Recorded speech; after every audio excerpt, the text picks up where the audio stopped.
what is the main essence of doom metal from your point of view, Lev and Raw? Slow, dark, and heavy.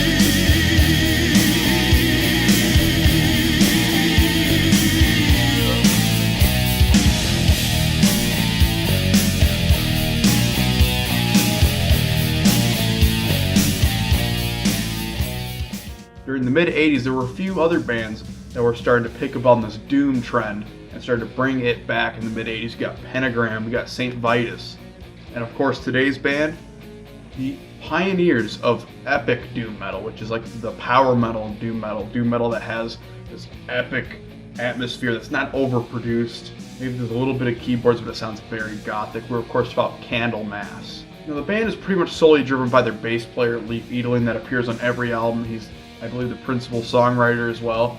Leif originally started a band called Nemesis, but that all fell apart and he decided to form a new band. And for the first lineup, he actually got a couple guys that most of them would not end up playing on any more albums, except for Mats Bjorkman, which would actually play rhythm guitar for the next bunch of albums, and then even later down the road as well when they reunited. And then they also got a vocalist that only appears on the first album, Johan... I'm not even going to attempt to pronounce that last name. But this guy was apprehensive as fuck to even consider himself a part of the band. His vocals are fantastic, but he refused to sign any contracts or be really officially part of the band. In fact, on their first album, which we're about to talk about, he only really signed on as like a guest musician because he wanted to pursue a pop career, which that did so fucking well because we totally know who that guy is, right? And let's move on to their first album, a classic in the doom metal genre, one of the absolute best easily, Epicus, Doomicus, Metallicus. Candlemass in the beginning was a faster band, but we wanted to be heavier, so we got heavier by the day. So we took out all the fast stuff when we recorded Epicus.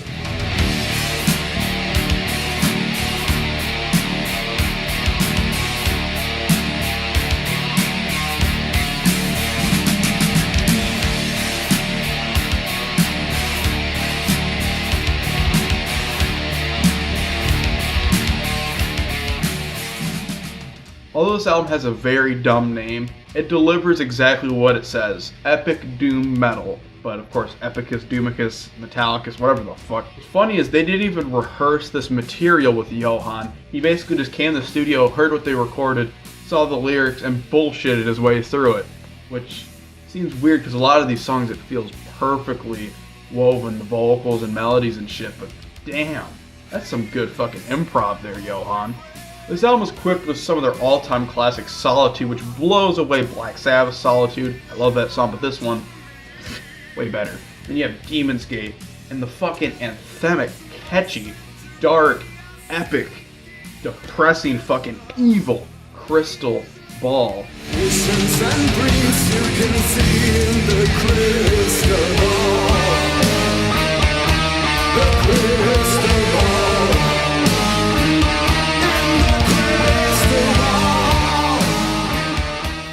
I mean, the creepy rhythms and shit, and Blackstone Wielder kicks ass as well. And then Under the Yoke's a great song that they actually would re-record later on, but we'll talk about that in a bit. And then the final song, A Sorcerer's Pledge. Now, although Johan somewhat mailed it in because he doesn't want to be part of the band, although the band are like, please fucking join us because your voice is awesome on this album. It's so creepy. He does a damn good job on this album, even though you'd think, he doesn't give a fuck. Especially on this song, Sorcerer's Pledge. This song's where he truly shines. This is like their Hallowed Be Thy Name, their Stairway to Heaven, an epic song that builds up a swelling, beautiful atmosphere at the beginning, and then just lets you go. The build-ups in the heavy parts of the song, where you have Johan using like these really dark vocal effects and shit. Oh my god, this is my favorite part in the song right here. Back in the jungles of legend, all the sorcerers so old.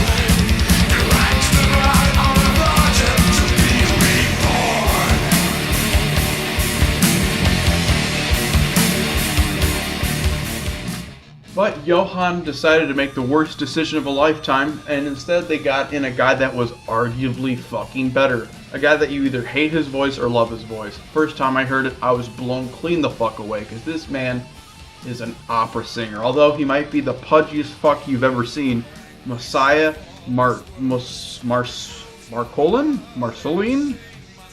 Fucking, I thought Norwegian names were hard to pronounce, but these Swedelish names, get the fuck out of here, okay?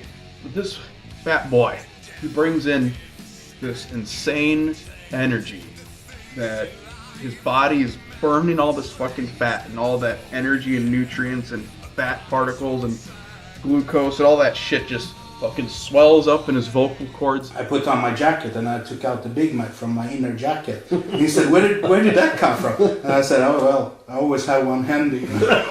And this guy is easily one of the best metal singers ever. No one is doing crazy shit like this, kind of like King Diamond. I mean, there's some imitators, but no one does it as good. Sales from Epicus Doomicus were so bad that their label Black Dragon Records, which ironically is the same label that got Manila Road into trouble in the 80s, decided to drop their ass. However, they were given a second chance at life. They were signed to Axis Records to release an iconic doom metal album. The defining album of doom metal itself. Unless you want to, fucking smack your Black Sabbath in your arms, of course we have Nightfall. I heard Epicus, Doomicus, Metallicus, and it was easily the best thing I ever heard. And I just thought that I have to get into this band. And then I got this weird phone call in the middle of the night, and it was this this person phoning me up. So I think you were singing Solitude over the phone, weren't you? I think so. My stepmother was holding the phone, and I was playing guitar and singing, and I was coming up with excuses actually. We got these singers, that we're trying. We didn't have any, so I thought it was a maniac and want to get rid of him. But one day he was phoning me up and saying, "Hey, I live here now. I'm living in your town." So I was like, "What?"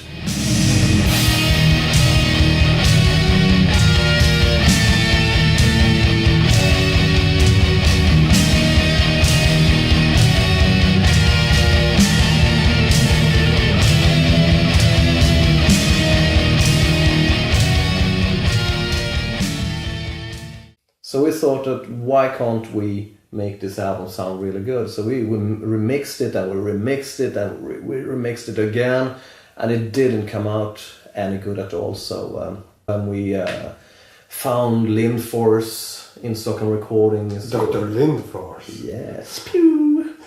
So he remixed it, and we were so amazed that for the first time we actually heard what the songs could sound like. Leaf originally wanted to call the album Gothic Stone, which is fucking dumb.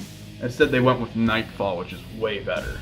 Now, although the artwork for Epicus was kind of cringy, Nightfall brings in something cool. They have a gothic painting of some sort of angel floating over a boat in like shrouded darkness with some light coming through the sky. One of the coolest artworks of all time. One of my favorites, along with this one here, Bathory's Bloodfire Death, which is also a classic painting. Now, right when the album begins with this instrumental, right, it's just kind of building up to something, you're like, get the fuck on with it. I can't stand instrumentals. In fact, there's 3 of them in this album. But the songs are so good, I can't, get pissed. I could take instrumental songs that do nothing, I could take it and leave it, alright? But right when it actually gets to Well of Souls, arguably one of their best songs ever, when Messiah's vocals come in, and then literally drop you into this fucking well of pure darkness. You're just frightened. You're frightened out of your goddamn mind. The song keeps getting better and better and better. I love the part when they have this slow groove and Messiah's just hitting these insane high notes.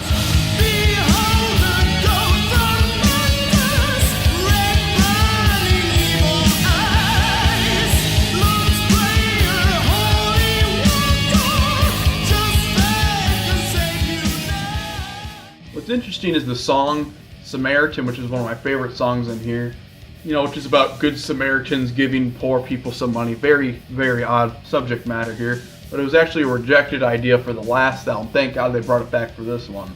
Other notable tracks on here, At the Gallows End, which is probably my favorite song here because it has so many cool sections. The melodic part where Messiah's on top form, then it goes heavy with one of their greatest riffs. But the biggest reason why this might be my favorite song from them maybe ever, except Sorcerer's Pledge, is that it has one of the greatest lyrics of all time. When Messiah hits that fucking note at the end of the verse where he says, "Only the vultures came to see me hang."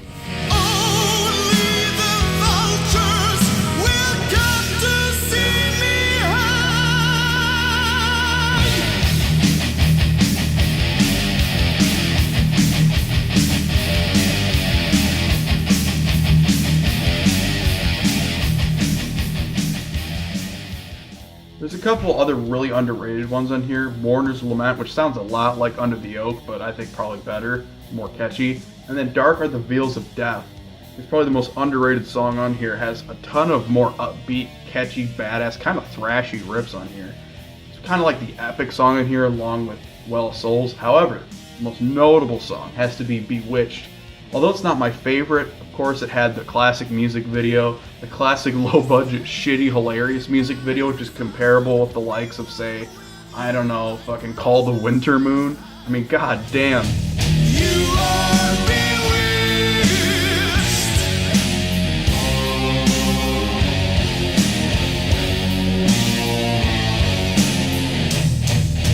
You are bewitched.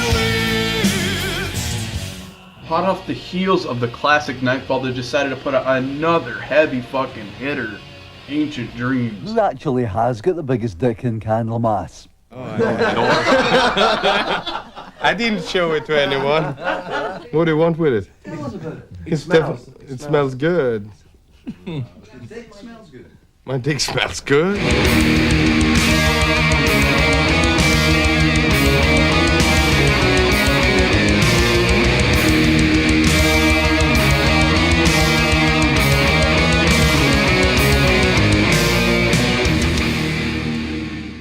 Now, Ancient Dreams has another very cool, mysterious, gothic painting to it. Well, what most people don't notice is that the person that's on the boat in the Nightfall cover is actually also in the Ancient Dreams cover, because this painting was actually made by the same guy, Thomas Cole. Now, although this album's amazing, I think every song is pretty much flawless except maybe the last song on there. The band, for some fucking reason, always looks down this album. They're like, ooh, they rushed it, the label rushed it, we didn't have enough time. It sounded like shit. All the guitar. We were trying to mic those guitars for, God, I don't know how many days. And it didn't turn out any good. If we took away both Incarnation of Evil and Epistle 81, it's a decent record, because those two songs are shit. The sound is fucking fine, okay? Maybe it's not as good and as reverb drenched as Nightfall, but it still sounds really fucking good, and it sounds evil and heavy, probably heavier than Nightfall. But the songs are fucking fine. I mean, Mirror Mirror is one of their classic songs. In fact, it has a music video with it and everything. Great way to open the album.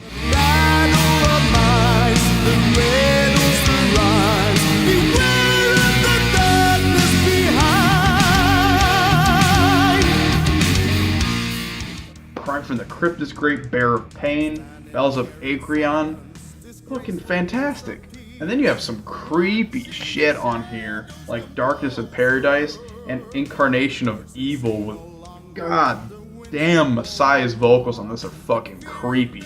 On this record, the song Incarnation of Evil is a re-recording of Black Messiah from Leif's pre-Candlemass band Nemesis. I was nagging on Leif because it was a really heavy song, And I didn't like that song at all.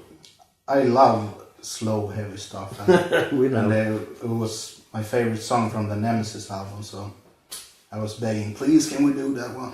Alive, but not so well.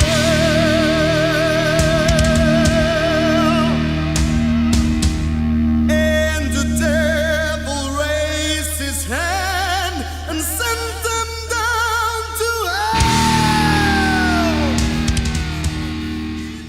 Now the album actually, on some versions, ends with a Black Sabbath medley, with some of the classic songs being covered on here, like Sweet Leaf, Sabbath Bloody Sabbath, Into the Void, fucking Symptom of the Universe. I mean, you get all of the greatest songs they've ever did in one cool medley, and I think they kick its ass. It's not flawless, it has a bit of issues with it. not as many issues as the band seems to claim it has. In fact, some people fucking hate this album. What's wrong with you? It's almost the same type of shit as Nightfall. You know, I think if it didn't have the last song, which its name I can't fucking pronounce, it would probably be maybe even better than Nightfall, but whatever. Candlemass is not a satanic band or a religious band. It's just basically stories about good and evil.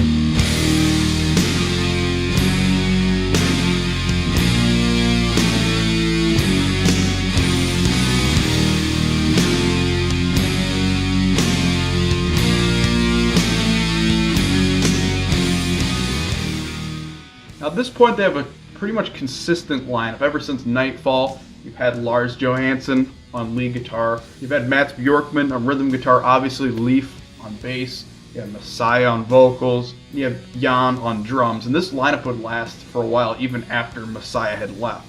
And this will be the last album with Messiah for a while. The opening is probably the best song on here though, Dark Reflections. It just starts out too strong. It's upbeat and the riffs are fucking fantastic. The chorus is really catchy. Easily the best song on there.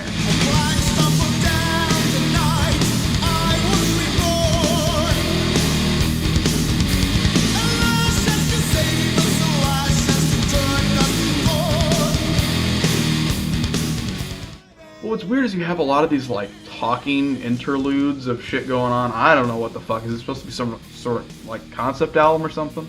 I wrote this story about the origin of life between Nemesis and Candlemass, I think it was. And I had this pretentious vein, I don't know, that I had to write this concept story about something. Now, Leif originally wanted another Thomas Cole Gothic painting for the artwork, but the other guys talked him out of it. I don't know why, because that guy made fucking awesome artwork.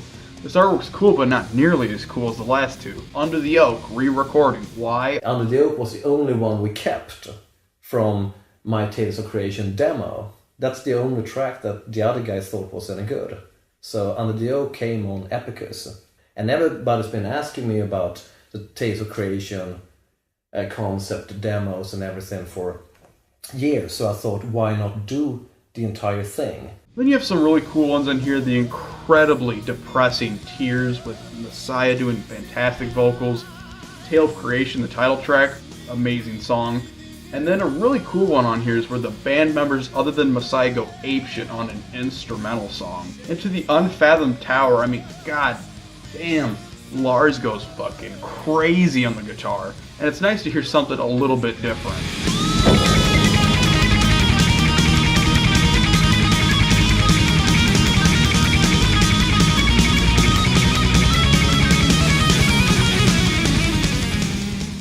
That's it for the early Messiah lineup. The classic era is completed.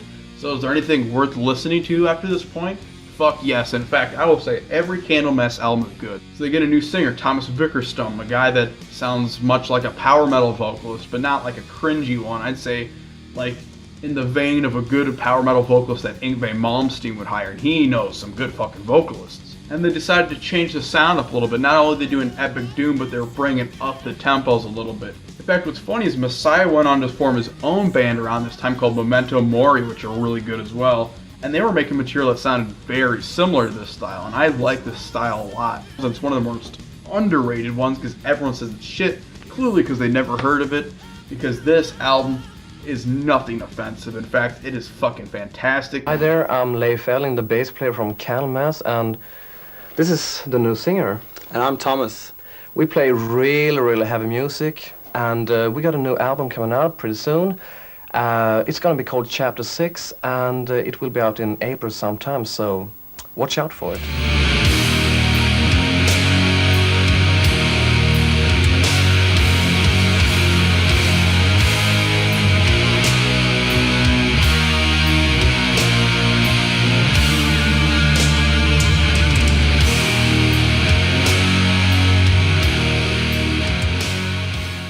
Now what's funny with me in this album is that I'm kind of retarded, and for some reason I always look at Roman numerals wrong, so I always refer to this album as Chapter 4. Although this one's flawless, I'll make it kind of quick because there's not as much history for this one. The songs on it, fantastic. You have dark, epic songs on here. like Where the Runes Still Speak. Fantastic vocals, melodic stuff going on. Temple of the Dead's great. Julie Laughs No More, that one's fucking creepy. And this starts out with a heavy smash to the face, The Dying Illusion. And of course, The End of Pain, which has a fantastic ending chorus to this album. Perfect way to end it. And my favorite song, the melodic, the catchy, and the weird Aftermath.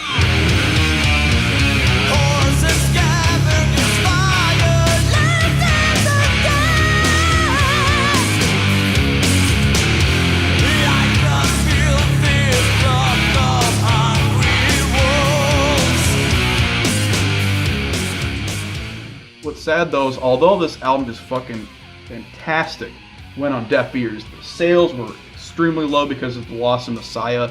They got a vocalist that, although is good, sounds too much like a bunch of other Swedish bands at the time, or other power metal bands. No one kind of gave a shit. In fact, in many ways it was Candlemass changed up their sound, which is not necessarily a good thing to do with a new vocalist when it comes to keeping your fan base in. So the sales plummeted, and the band took a hiatus. Leaf went and formed a solo project known as Abstract Algebra and put out an album, but that sold like shit as well.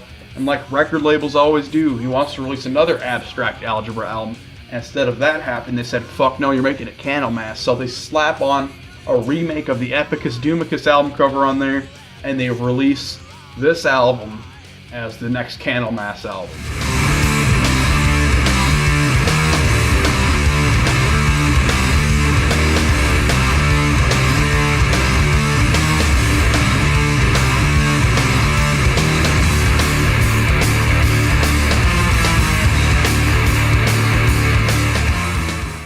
The only consistent member that they have for the next two albums, until of course they do the two reunions, is they have a guy by the name of Bjorn something, and this guy is kind of like a cross between Ozzy in some parts and then his own unique voice. In fact, this guy is one of my favorite vocalists in the band.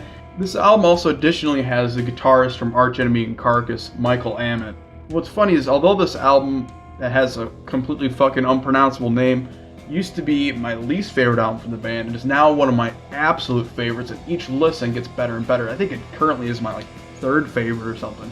I fucking love this album. It's their weirdest one for sure, their most experimental. This album experiments with space rock and stoner rock, doom metal, epic doom metal, all sorts of cool things are going on here. There's a lot of really damn good ones on here. It opens with a short, catchy, punchy, rockin' song, Whiz, which is kind of in the vein of the last one, but without the shitloads of keyboards. The album sounds more raw. You have I Still See the Black, which is probably my favorite song on the album. It's very catchy, the riff is very good, and the chorus is fantastic.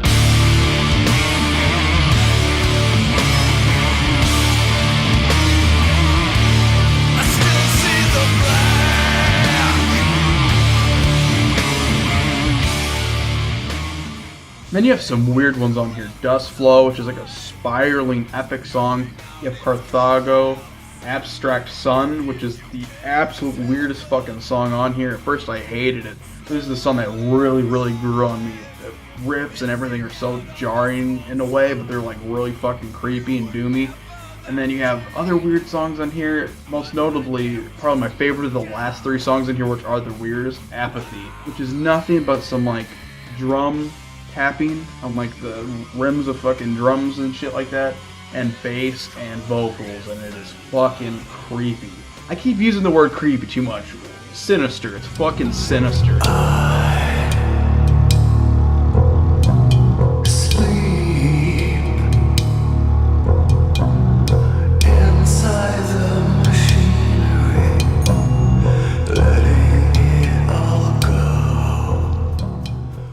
The next album, both guitarists leave, and Leaf gets a guy by the name of Matt Stahl to play both lead and rhythm guitar.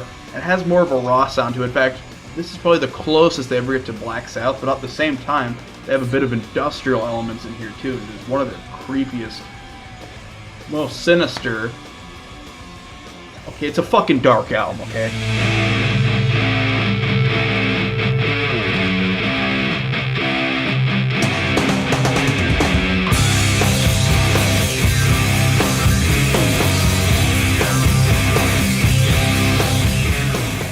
Right off the bat with fucking Droid.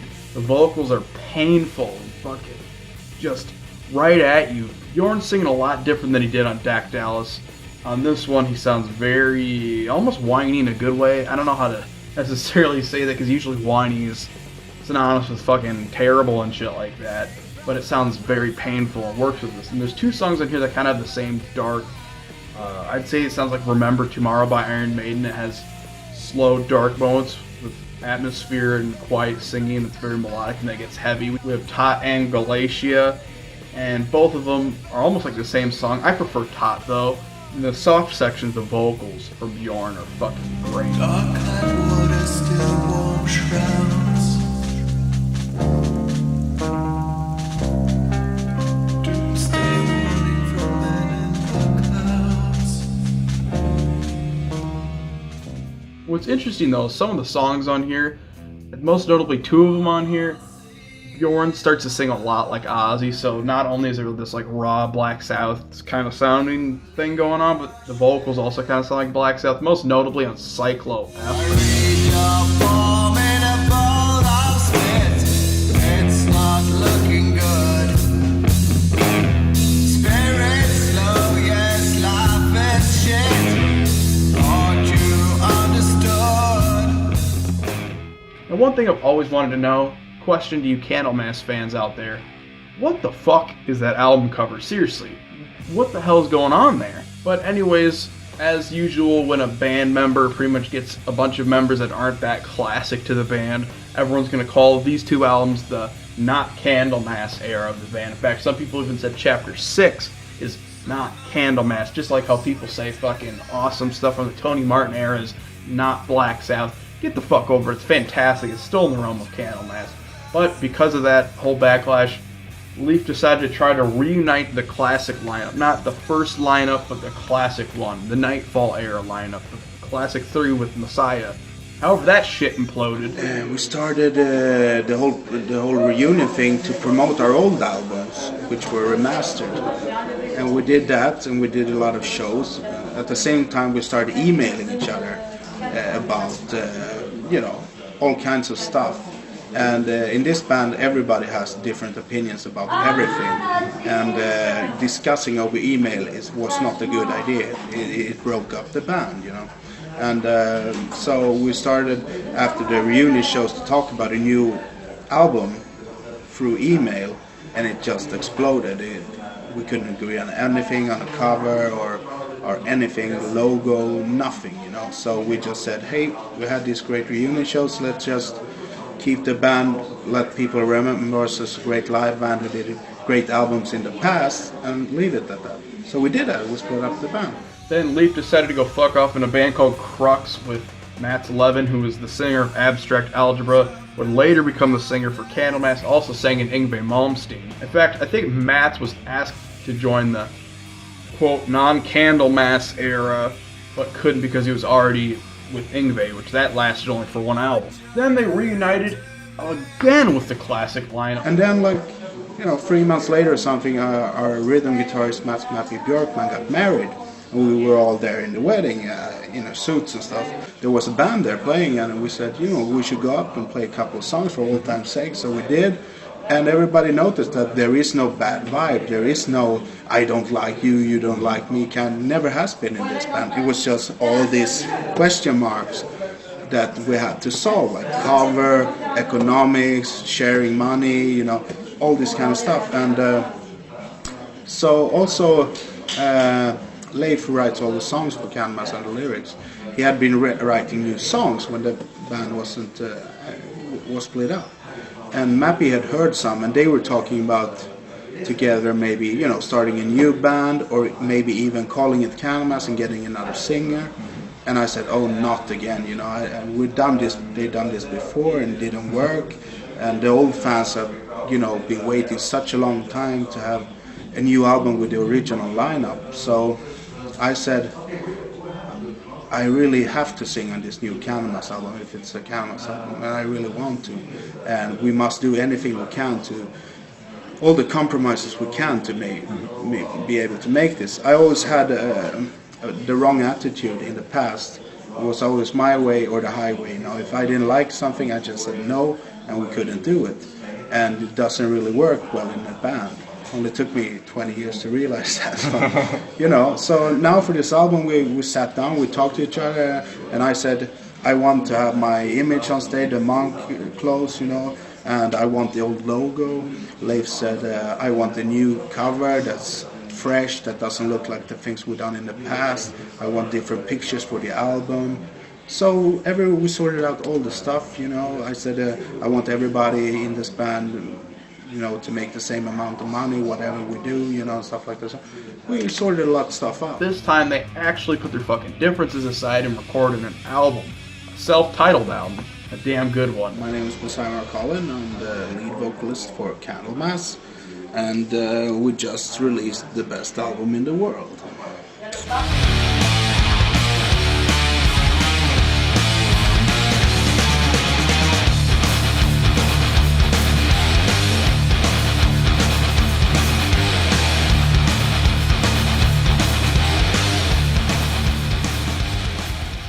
There's some goddamn classic songs on here. Black Dwarf. God damn, that shit is fucking heavy.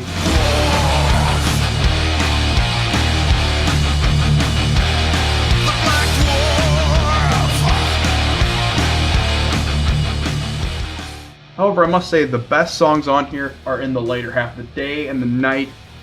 Epic at the end, one of the best songs. Spellbreaker, one of the best songs. But my favorites are back-to-back Born in a Tank, which is a heavy kick-ass song, a lot like Black Dwarf, but even better. And the weirdest song on here, Witches, which has a very kind of new feel to it. It's a little bit different, and then it goes into, of course, a doomy chug in the middle. Easily the best song on here, one of their best songs ever. Very underrated.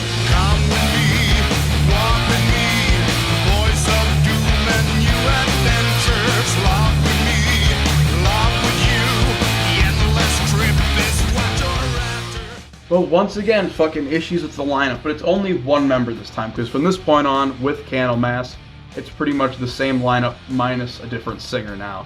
Because, I mean, I understand it's kind of fucking hard to keep Messiah in the band when he wears his ego on his robed sleeves or in his fat fucking rolls. So Grimace's fat pudgy ass got either kicked out or left or didn't want to participate anymore. Who the fuck knows? But all we know is it's probably his fault considering no one else left the band. It's all the classic lineup still, but with now a different singer. In fact, they bring in a singer that you'd think I'd really love the involvement of him because he's from one of my other favorite bands called Solitude Eternus, which is basically Candlemass, but a little bit different. So, obviously, if you like Candlemass, you like this episode, Solitude Eternus. I'll do an episode on them later. They're like the sequel band to this band. But anyways, a man by the name of Robert Lowe that sung fantastically in that band. He had this perfect, gothic, depressing vocal style, but it kind of didn't match in this band, or either that or his vocals were completely different because he doesn't sound like he does in Solitude Eternus. In fact, my mind was blown when someone told me, hey, Robert Lowe's vocals in Solitude Eternus are fantastic. I'm like, that's Robert Lowe? The guy from Candlemass? What the fuck? Sounds nothing like him at all, and he sounds nothing alike in both bands. Maybe they told him to sing different. Some songs he sounds like his normal self, but a lot of other times he tries to do this, like, rough, operatic vocal style when he's best in his low register, sounding depressing. This one, with Robert Lowe on vocals, the heavy as fuck album, King of the Grey Islands. I can say in all honesty that it was a long time since I enjoyed playing so much. I mean, we have fun now in the band. I mean, we enjoy playing, and now it's not a fucking, we can say uphill race. Uphill battle. Yeah.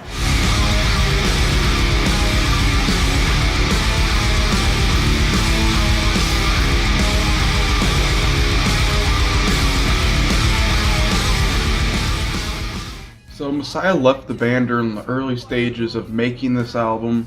They get Robert Lowe, as said before, but he's completely out of his element on this album. Although this album is fucking like the heaviest thing they've ever recorded, Robert Lowe does best when he's doing doomy, somber songs, and there's pretty much none of that to be found on this album, at least. Well, I mean, with Solitude, I do the big vocal layers and a lot of counterpunctual stuff and so on and so forth. Leif still just wanted it straightforward and clean.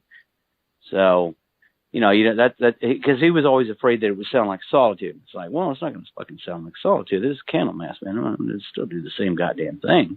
However, it still doesn't matter because the singing is still pretty decent, and the album's music, holy fuck. The basically title track, Emperor of the Void, one of their best goddamn songs. Destroyer's fucking heavy. Devil Seed's fucking evil and creepy. And then the best songs, I mean, Demonia 6, that's probably the heaviest fucking song on there.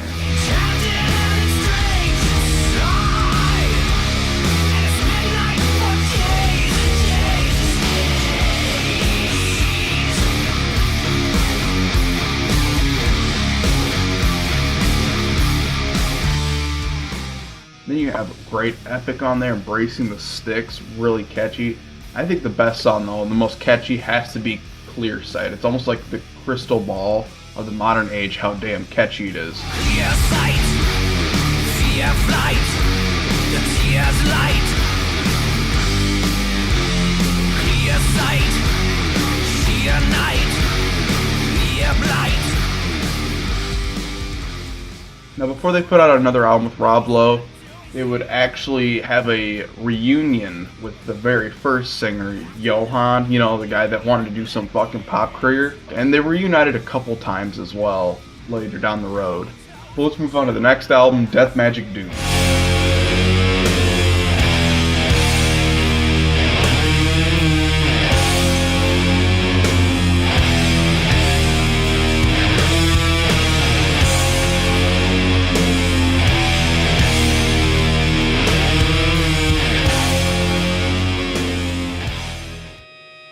Now, the thing with Death Magic Doom, I think it would have been funnier if they called it Deathicus Magicus Doomicus.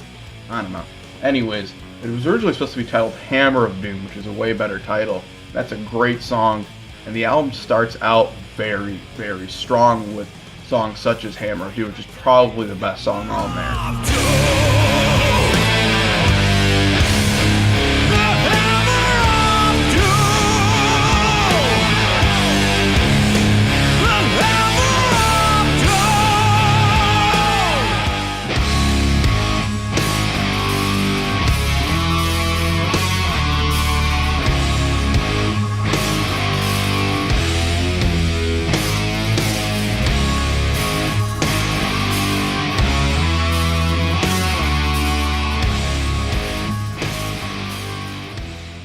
Psalm of the Dead, the title track is fucking great. And I also really like that weird ass song, Dancing in the Temple of the Mad Queen Bee. It's kind of different. But the best song on here, the last one, just when it comes in, they have that fucking fantastic riff. My god, it's one of the best riffs ever.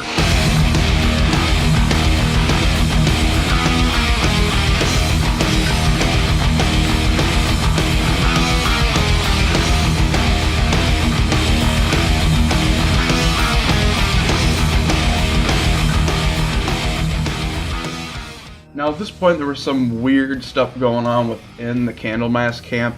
Leaf was saying stuff about how they're gonna end and how they're not gonna end and shit. Basically they didn't end, but they said that they're gonna not release any more albums, maybe just do EPs and tour, because Leaf said he didn't want to get too old and start putting out half-ass, lame-ass albums. And then as a touring member, Rob pretty much left because he was not putting in quality performances or whatever. Leaf has in the past publicly made statements about your capabilities as a live performer.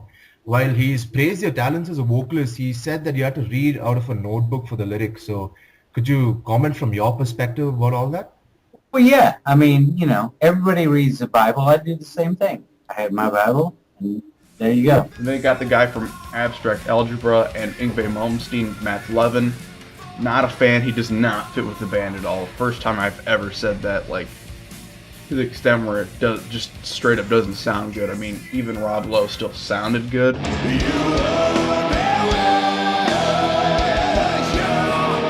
then finally, in 2014, Leif Edling had been diagnosed with some sort of like chronic fatigue syndrome and wasn't able to tour with the band anymore.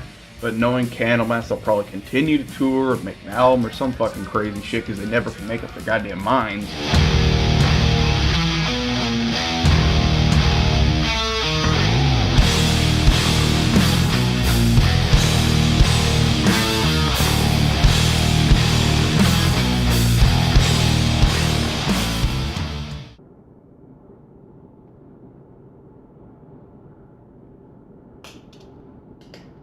Gentlemen and gentlemen, just when I thought I could end this fucking episode, which was started about a little under a year before the date this episode will actually be uploaded, I thought, it was all fucking done and said and over with, right? Candlemass said that they were pretty much a closed book, with the exception of the 2 god-awful EPs, but they would just keep touring, right? And now let me stress, I think Matt's 11 is an abomination to God and man when it comes to singing in Candlemass, because he just sounds like a yodeling moron. You are bewitched! But here's the thing, alright? When he's in any other band in existence, he sounds perfectly fine. He's a good singer. Candlemass, I don't know what the fuck it is, but he sounds like some freshly squeezed fucking ass, alright? So stay clear away from this band. They let him go. He was pissed. Thank God. But those 2 EPs done at the time, I'm very happy those were just EPs with him and not full-length albums, because he could have pretty much just combined all the songs from them to make one album, and that would have been a mar on their legacy, an absolute black mark. But good luck to him. Thank God he was gone. And to Matt's, look at the bright side, man. You suck in Candlemass, but you're good in everything else. But all of a sudden, out of fucking nowhere, Johann Langvister, whatever the fuck his last name is, the original singer that never could commit to jack shit, all of a sudden joined the band officially to make an album and do tour from now on. And pretty much everyone was happy with this news, except for, of course, morons like Razor Fist, who wants to be a hipster and say every worst singer from the band was the best, and that reverting to the best singers is the worst. He probably also thinks Temple of Doom is the best Indiana Jones movie. Him and, I don't know, like one other person, a big fan of his or something. We'll call him Dick, right? Which is short for Richard. But anyways, something you guys wouldn't know, obviously, because he didn't make this fucking episode, is I actually originally said I was kind of not fond of his vocals when he did the tours for the Epicus album, the anniversary tours. And I still think they were a little lackluster, and his performances were kind of iffy, and he looked a lot like Jeff Bridges. But here's the deal. I removed those sections because, although I still feel that they aren't the best vocal performances, his vocals now on these new tours that they're doing and on this fucking album that they made with him are so great and blew me away that I was like, alright, it doesn't sound like Epicus. In fact, it sounds like a completely different fucking singer, and he's always sounded completely different for some reason. I don't know if they pitch shift his voice, but no matter what, the singing is incredible. He blows fucking Matt, the yodeling retard, Levin away. He blows Rob, that reads all the lyrics out of a notebook, Low, I almost forgot his last name, away. It blows the Low away. Anyways, the whole point of the matter is that it's back to basics, right? Actual fucking old school epic doom motherfucking epic metal fucking, okay? But a lot of people try to say that this is Epicus, Doomicus, Metallicus Part 2. I mean, look at the album cover, look at the lineup, except the lineup's not the exact same, but I mean, you get the point. It's the classic lineup with Johann on vocals. But what makes me happy is to say that this album is not Epicus Part 2. It is The Door to Doom, which is a stupid-ass title, but so is Epicus, Doomicus, Metallicus, and every other fucking album title they've ever done. But it's its own thing, and it is fucking awesome, okay? And from what I've heard this album so many times with listening to it, and you're probably thinking how I've heard it so many times when it just came out today, right? Well, let's just say I pirated that son of a bitch. But from the first time I heard the album in full, I was like, whoa, okay? I like the singles as is, but goddamn, the whole thing is fucking awesome. One of their best albums. And every subsequent listen, I love it more. Now, I've read some reviews of people saying, yeah, it's good, but it's not that great. I say, fuck you, okay? Fuck you. I'm not one to say that a band in their late eras are good enough at capturing lightning in a bottle. I mean, I'm not praising heavily the Rob Lowe era or even the self-titled Candlemass album that much. They're pretty good, but they're nothing that special.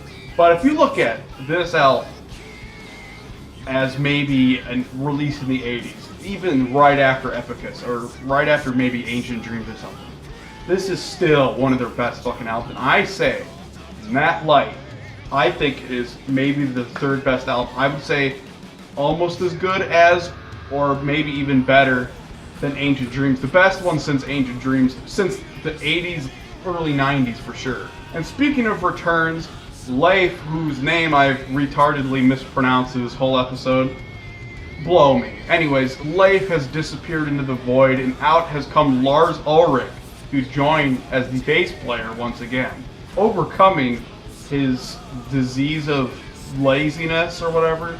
The first song, Splendor, Demon, Majesty, more up-tempo, has some more, I'd say, ghost-sounding stuff in there, like the keyboard, you know, that 70s type shit. That's pretty cool, pretty unique for them. Cool way to start the album, but then we get some fucking doom shit under the goddamn ocean. Great, great, great, fucking awesome deep cuts. And then my favorite song on the fucking album, right? The awesome single with Tony Iommi doing a guitar solo. A song about a goddamn octopus named Astarolis or something like that. And it's basically the Kraken. Crazy music video that looks like tentacle porn. The best song on the album, and it really shows that even in this late era of a band in general, you can still write classic material, and that's why I do think this album really holds up. The whole album is really catchy, and honestly, they could play songs like this and maybe even the whole rest of the album live without anyone complaining.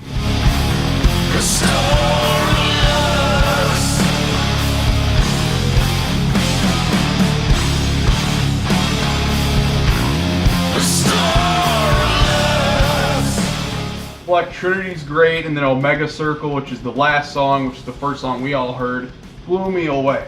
Alright, at first I was like, this is kind of weird. The riff comes in, it's old school epic doom fucking metal. The whole album is kind of simplistic, it's delivered, but that's exactly what we needed. Straightforward epic doom metal that was memorable and fucking catchy. Now, one last song I do want to talk about is House of Doom, which is a stupid song title, and I must say the lyrics are pretty bad. But what really amazes me about this song is that this is the only song that was put on this album from the 2 EPs that were done with the yodeling retard. Oh no, because I hated the song originally. But you know what? Although the lyrics are still kind of cringy, and Candlemass's lyrics have always kind of been cringy to begin with, the song is almost a completely different entity, with Johan on vocals compared to the yodeling idiot. And for that, not only is it now an awesome, catchy song that they could easily play live, it's a classic to me, and I think it's one of the catchiest fucking songs in the album. I think it should have been the lead single. Welcome to the House of Doom, the Church of Evil, the labyrinth of rooms. We are the children of the moon. We keep the dark alive in the House of Doom. So if I had to give a summary of this goddamn mammoth of a comeback album that no one knew about or asked for, it just dropped on us out of nowhere, and that could have been Matt's Levin on vocals, might I add. We were basically bent over, spanked, and we were forced to call Candlemass Daddy at this point. And boy, do we enjoy calling him Daddy. Candlemass, honestly, maybe end it here, because first of all, you come full circle, right, with Johan on vocals, and you come full circle with the Epicus themed album cover, and awesome epic doom akin to the classic era with Messiah and Johan. Perfect place to end it, but if you're gonna make another album, you better goddamn make sure that it lives up to this, because you cannot end on something kind of subpar like the last bunch of Rob Lowe albums, which I like, but this is like an entirely different ball game. But what's important is that what would have been a boring ending to an episode that wasn't that interesting has now been heavily uplifted by sudden changes of history to the band, and a great change. I mean, Matt's may be pissed, but what a way if they're gonna end the discography and end the history. What a fucking way to go out. What a way to end the episode. We're not quite done just yet. For the next couple of minutes, before this video perfectly ends, I would like for you to witness the glory of a picture rapid.